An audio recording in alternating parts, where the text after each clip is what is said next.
seperti yang kita katakan tadi, aku pun dah salin baju, Faiz pun dah ready. Kenalah tukar baju sikit because we have someone really special with us here today. Alan Kirbishley. Sesiapa yang tengok Premier League era 2000, korang akan ingat pasukan Charlton Athletic. And literally what we've been telling the camera, Alan, is that anyone in Malaysia who grew up watching the Premier League like me and Faiz did around the early 2000s would absolutely remember that Charlton Athletic team. Yeah. I think the kit was iconic. The name of the stadium as well, the Valley, is something that everyone remembers. The shade of red. The shade of red, exactly. Yeah. The shade of red and that colour. It is different from Liverpool. It's different, a little bit different from Manchester United. Exactly. And you can spot that this is Charlton Athletic. And I think more importantly, everybody remembers the kind of players that were in that team too. Oh, yeah. Especially that 2003-2004 team. I think everybody loved that team.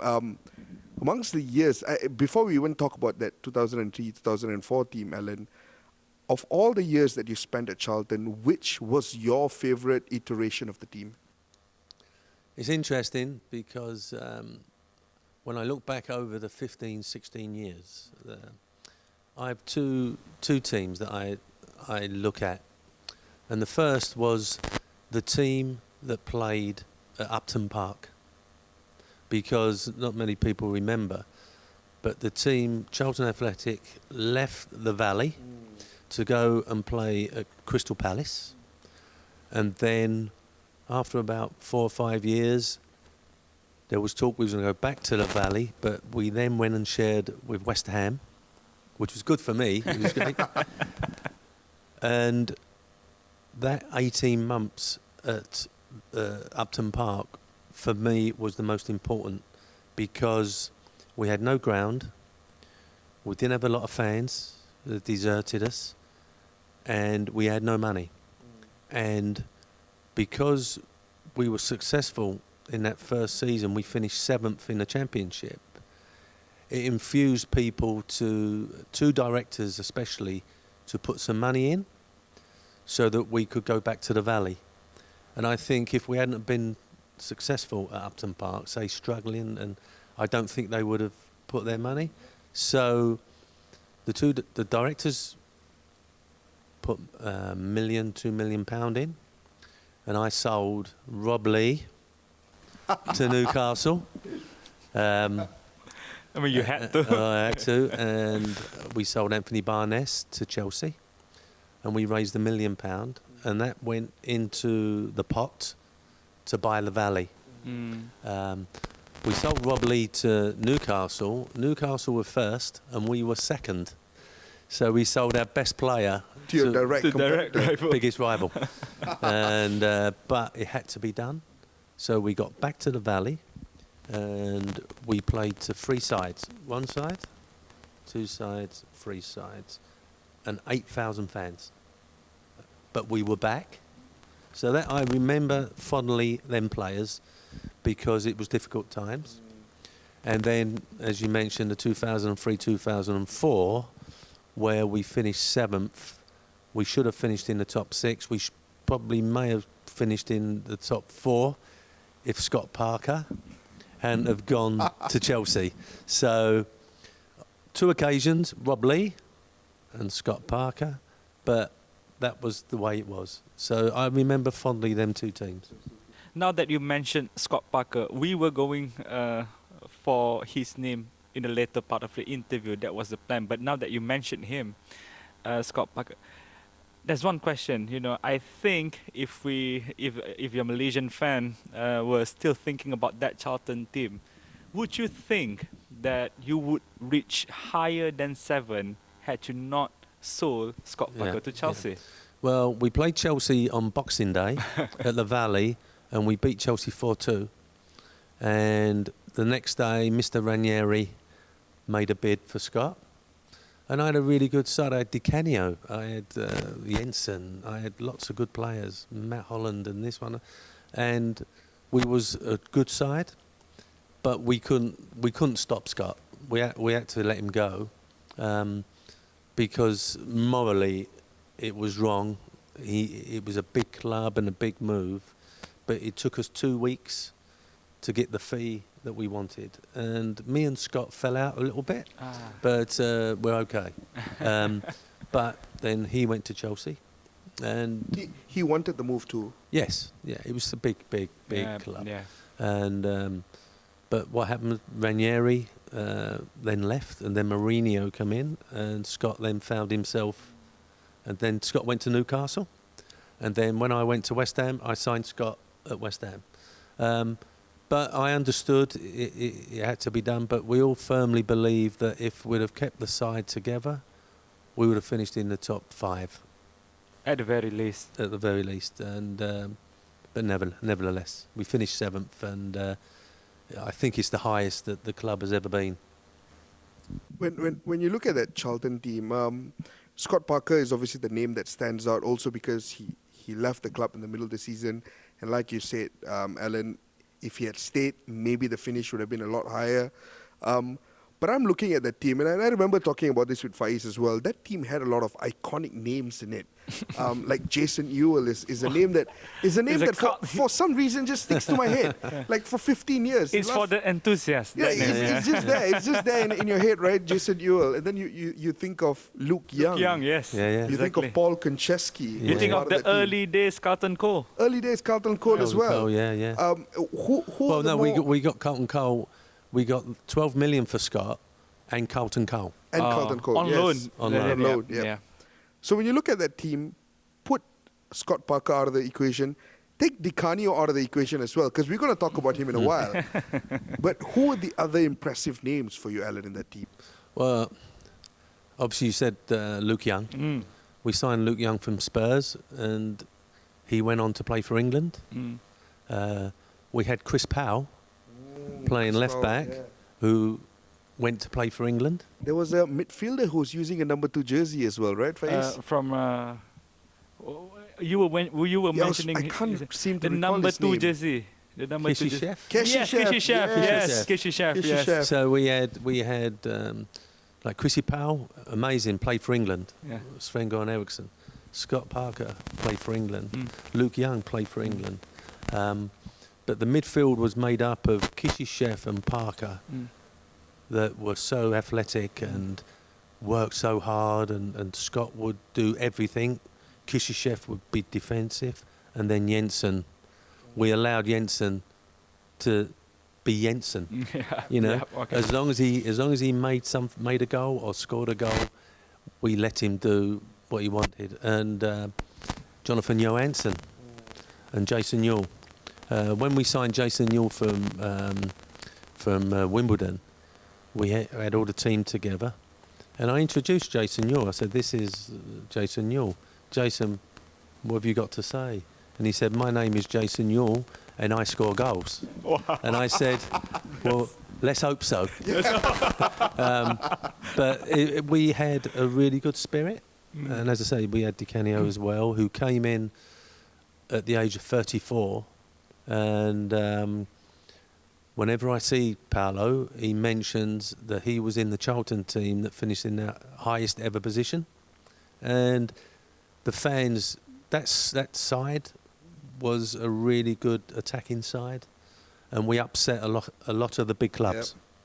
Your ex-player, the one that you mentioned just now, that went on to play for England, Mr. Powell, he once said through TalkSport that one of your biggest strengths that not many people have talked about is your talent identification when you spot talent. Obviously, Charlton is not the wealthiest club at the time, so you have to be really careful with the budget.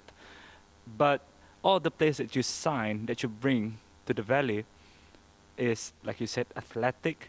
They are willing runners. They are top pros, you know.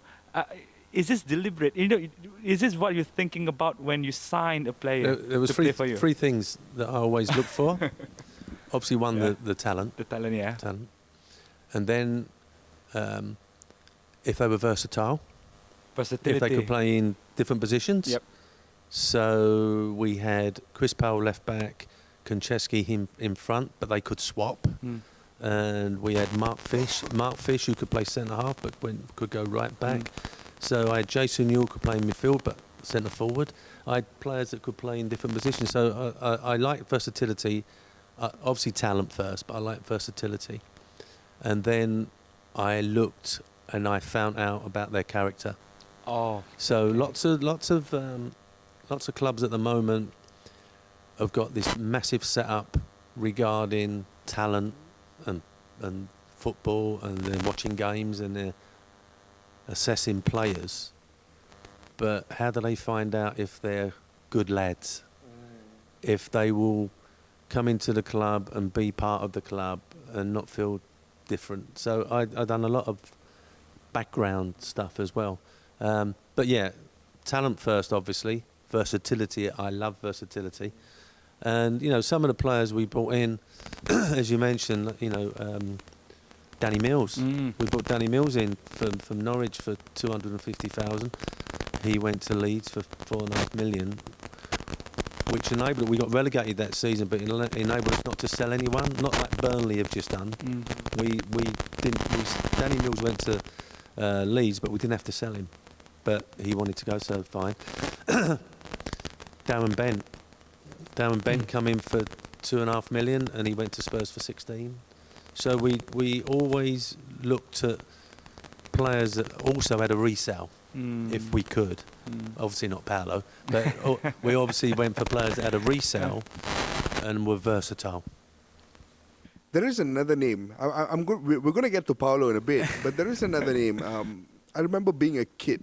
I think I must have been maybe about 7 or 8. We were 8 at the time. Around the time, yeah. And I remember coming across this player by the name of Matt Holland. And I remember the first thing that fascinated me was the fact that, hey, there's a guy who is named after a country. Like that was what piqued my curiosity at that point. And then you go on and watch him in a couple of games. And I remember at that time, I didn't even have Astro yet at home. So we could only watch certain games on repeat on the free-to-air television stations in Malaysia. If the highlight is on the news. Correct, yeah? exactly. Yeah. And I remember watching a game between, I think it was Charlton versus, I can't remember who. And I remember watching Matt Holland in that game and just going, wow, this guy is something. What was your favorite quality about Matt Holland as a player? Well, where I live in Essex, it was only an hour to Ipswich. So I used to go and watch Ipswich a lot. And that's how I picked up Matt Holland, Darren Bent, Herman Arijdsen, Darren Ambrose, because I would go and watch games. But Mark Kinsella, who epitomised Charlton because he come from Colchester to Charlton in the Championship. We then went into the Premier League, and then he played in the World Cup with Roy Keane. So he epitomised the rise. But Matt Holland was coming through to take his place in the Irish squad, yeah. In the Irish squad. So when it was time, Mark moved on to Villa, and we brought Matt Holland in. And I brought him in because he was a leader. All the other qualities, the versatility and the football ability, and a good lad, but he was a leader. A bit like Parker, really, and Kinsella. That if we was training and the training wasn't up to scratch, they would do something. Yep. I would look and go, this ain't right, but they would have done it as well, and then they would have started. You know. So Matt Holland, who I see quite often now because he does Premier League TV commentating, I brought him in as a leader. Yeah. Before Kish, go to the obvious, which is Paolo Dicano, I'd like to ask just a short one regarding your background check on players, you know, to know whether they are good lad or not. Do you go and ring all the other managers, or you ask their international teammate, or I mean, what was your method back then? Firstly, you do ask around. Because if I phoned up, for instance, Sam Allardyce or David Moyes or Stevie Bruce, which is my era, and said, what do you think of so-and-so, they would be honest. And because if they phone me, I would be honest. Oh. So it was no good me saying different things that wasn't... It's a mutual trust. It's a mutual trust between the managers. No disrespect, But when the Premier League was more British in managers, after a game you could have a chat, you could have a talk, you could phone people up and etc. But as the influence of the foreign manager came in, then that didn't happen as often. Although they tried, and the foreign manager tried, and the English manager tried, but it was a little bit of a British manager. It was a little bit of a culture thing. Mourinho, Benitez, yeah, but some of the managers wasn't used to doing that afterwards. Ferguson, red wine, great. But it was a mutual trust that you phoned about a player, especially if they'd managed them before, and you gave the proper opinion. But I also had other means, if players I knew had played with the player and etc., or if I knew someone at the club, like a coach. And I also, I don't know about other managers, but I also like to watch the player play away from home. I see. Oh, not just at home. To know the character, I like to go and watch him away from home as well. I think now we've got to go to the elephant in the room. The incredible character that is Paolo Dicano. He's obviously a name that most Malaysians who watch football know as well. Yep. Incredible name from his time at West Ham. He's got a big reputation in Italy as well. Obviously, sometimes for the right reasons, sometimes not so right reasons. Yes. But he had that one season at Charlton, which I fondly remember a lot. And I also remember reading an interview, Alan, where he spoke about the fact that before joining Charlton, he had a lot of big offers. He said, and I quote, he said, some big offers from some very big clubs. But after he spoke with you, his mind was made up that Charlton was the place that he wanted to go. Do you remember what that conversation was? What did you sell to him? Well, absolutely. See, in England, when the season finishes, a list is produced by the PFA, and it's the free transfer list. And Paolo was on the free transfer list. I knew he was going to be a free transfer because his contract had run out at West Ham, and it was time to move on. And I looked at the list for a couple of days, and then it had the player's address as well. And I looked at the address, and it was about 4 or 5 miles from where I was living. Because I was living in East London, Charlton's in South London. I used to travel. So I'm looking at Paolo's house. So I drove round to the house, and he wasn't in. He'd gone back to Italy. And so I left a note in the postbox saying, listen, if you want to have a chat about coming to Charlton, then please give me a ring. And about 2 days later, he phoned back, and he was in Italy. And he said, we will come back on Sunday, and can we have a chat? So on the Sunday, we went to Paolo's house, and it was me, the chairman, the chief executive, and our international scout who could speak Italian. So we've gone in full. We've gone in full. Prepared, all guns blazing. Paolo opened the door, and we've gone in. And we said to Paolo, we'd just like to talk to you about the club. And so we put a video in of the club about where we started, winning the FA Cup, I think, in 1947, and then leaving the Valley, and the Valley being derelict, and bonfires on the pitch, and then going to Selhurst Park and Upton Park. And we showed Paolo the history of the club, and he loved it. He loved it, and he said to me, I love the history. I love the history. He said, I just thought Charlton Athletic, Richard Rufus kicking me,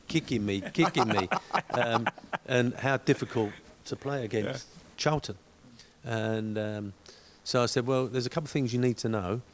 One is we train and we have to be in by 9:30, and we live the other side of the River Thames, so make sure you leave early, because of the traffic. But no, we had a very good relationship. It lasted for 1 year, and I heard so many stories about Paolo and this and that, but I didn't want to talk to anyone. Harry Redknapp, Glenn Roeder, I didn't want to talk to anyone about Paolo. I wanted to meet him myself, because I didn't want to be put off by anyone. And he came in, and the first day of pre-season, I saw the young players, Konchesky, Parker, going, Paolo Dicano. Wow. And they watched how he trained. They watched what he ate. They watched the way he conducted himself. And all the stories you hear about Paolo, he was the perfect professional. Fitness and everything else. He would get a bit angry every now and then, but it's only because he set massive standards and he wanted everybody else to be the same. So we had a fantastic year. And funny enough, when the Scott Parker transfer was happening, it was at Christmas. Him and Matt Holland come and see me and said, we have to let Scott go. And I said, I know. They said, but it's difficult, we're really disappointed and blah, blah, but it's best. But my problem was the chairman wanted X amount of money, and so I had to get the figure. But going away from Paolo, we knew it was going to affect us by letting him go, but he managed to galvanise the team and make us finish in the highest we've ever finished, as we said, 7th. And I saw Paolo a couple of years later when he was the manager of Sunderland. Yeah, remember that? And I was out in Hong Kong doing the Asia Cup, Yes. the Premier League Asia Yeah, Cup. I remember that. And he come in with Sunderland. I think it was Tottenham, Man City, Sunderland, I think. And Scotty was at Tottenham. So Scotty's come over talking to me. And Paolo's come over talking, and we're talking. And I said to Paolo, he said, boss, can you give me any wise words? And can you tell me anything? A little bit of advice. Yeah, a little bit of advice. I said, Paolo, there was an old saying in England that to count to 10 before you say anything. I said, you must count to 20 and you will be okay. And he went, and Scotty laughed and we just moved off. So it was good. It was good. It blows my head, honestly, Alan, this story, because at that point in time, you think to yourself, with all the reputation that Paolo has, with all the presumed baggage that comes with him too, and the stage at which Charlton were at under you at that point, at that juncture, that decision to bring in Paolo could have gone either way. It went really well, but it could have gone completely south and things would have looked very different. Do you look at it as one of those 50-50 decisions that you just had to bite the bullet and make? No, because it was 75%, 25% in my favour. I was at the club for so long, and he knew I was in charge. That was interesting. But he did one thing. He did one thing that all the Charlton fans will remember forever. And funny, this December, it is 30 years since the club went back to the Valley. But we played Arsenal. It was early on, third or fourth game, and we got a penalty. And Matt Holland was the penalty taker. Paolo snatched the ball. And, I'm taking this penalty, and he put the penalty down, put the ball down, and as he came up to take the penalty, he dinked Lehman. Lehman dived, and he just dinked it down the middle, and the crowd went mad, and it was about 10 minutes to go, and I thought, no matter how long you've watched Charlton, you have never seen a Charlton player take a penalty like that. Right? You just wouldn't have seen it. He ran up and just dinked him. You know what they call that? It's a special name for that. Panenka. Yeah, Panenka. When he done it, that was Paolo. And the crowd. If you ask any Charlton fan now about Paolo, they say the penalty against Arsenal. Now we have covered the fact that you were a specialist in bringing a certain type of player, the Len Kirbishley's type of player to Charlton Athletic, and then you signed a player with a real X factor in Paolo Dicano. Can you tell us a secret here, just a little bit, of maybe the highest profile player that you failed to sign, that you wanted to sign and you had the chance to sign, but somehow you couldn't get it over the line? Well, it's a simple one. Simple one. Yeah. It was pre-season, and we was in China. We'd come to China for pre-season. Okay. That's how big Charlton had become. And Klaus Jensen was injured, so he didn't travel. But I never did the contracts. I didn't know what the contracts for the players were really. And it was, I had a phone call from the chairman telling me that Klaus Jensen had 1 year left on his contract, which gave him the opportunity to leave, and he wanted to go. He went to Fulham, and what do you want to do? And so I had one player in mind, but I was in China, and the time difference and everything else. So I left it to the chairman and everybody else to try and get this player, and we never got him. And I'm convinced I would have got him if I'd have been there. And the player is Tim Cahill. If you were not in China. If I was not in China, Yeah. if I was in London, Okay. I'd have got him. It was Tim Cahill, Wow. who was leaving Millwall. Millwall was only 3 or 4 miles from Charlton, but he was leaving Millwall, and Everton was in, David Moyes and Bill Kenwright, etc. But I felt, because we was London, he would want it, because I think he just was married or engaged, and I just thought I'd have a chance. But I never got the opportunity to talk to him, and he went to Everton and then scored 15 goals a season for 5 years, and I saw him at TV studios, and I did say to him, "You're the one that got away." There you have it. There. Tim Cahill could have very well played for Charlton. I mean, that would have been incredible, really. We're big fans of... We matched we matched the fee that Everton put in, and if I was there, we'd have matched everything. And you'd have to ask Tim. He just laughed, because he went to Everton and done fantastically well. Clearly, fantastically well. Absolutely And well. perhaps not. He may not. I don't know, but I still think when I lost Jensen, he'd have been the perfect replacement. I mean, Tim is like us. He is Asian. I mean, he wouldn't go up north. He would have gone near. He would have gone near. I mean, Nearer. in London. Yeah, that would have been Charlton. perfect. That I was think he lived possible. I think he lived nearer to Charlton than he did to Millwall. But I was in China and I couldn't, Anyway. That would have been absolutely incredible. Tim Cahill at Charlton would have been quite a sight. Alan, thank you so much for taking the time to talk to us. It's been an absolute pleasure. I'm shivering still. Yeah, Well, some of the stories have been amazing. The thing is, if any young managers wanted to talk to me, and they did when clubs got promoted to the Premier League, I would get a phone call from Paul Jewell and other managers, what's the difference and etc. But the thing that, and you can talk to Scott Minto and them sort of people. I was tough, but I could enjoy. So they knew when they had to not cross the line, and I knew when I needed to be a little bit different and be one of them a little bit. So if any young managers phoned me up or wanted any advice, it's that you can't throw teacups around all the time, but you can do it every now and then, and you can shout and scream, but you can't do it every time. And sometimes you have to be a little bit more laid back, and that's the way I tried to do it. So, fine. Thank you so much, Alan. And hopefully we'll get to have a chat with you soon, because in the future, if we ever get to speak with Alan again, we're booking the topic now itself.